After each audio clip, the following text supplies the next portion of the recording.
és el llibre que jo més m'he divertit fet, i és a partir de la geografia d'un element geogràfic o climàtic, inventar-me un país en el que passen coses, en el que la gent té costums, hàbits, vicis, manies que els fan, entre divertits, còmics o patètics. Jo ho reivindico que la trama és molt important en aquest llibre, molt, perquè no n'hi ha gens.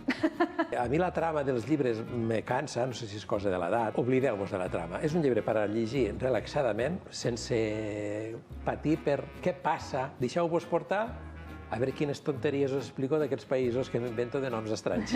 I llavors, clar, com que jo ja feia això, vaig dir, escolta, doncs si m'he inventat països, doncs m'invento proverbis dels falsos... Són falsos proverbis dels falsos països. No tremolis si el món es trenca.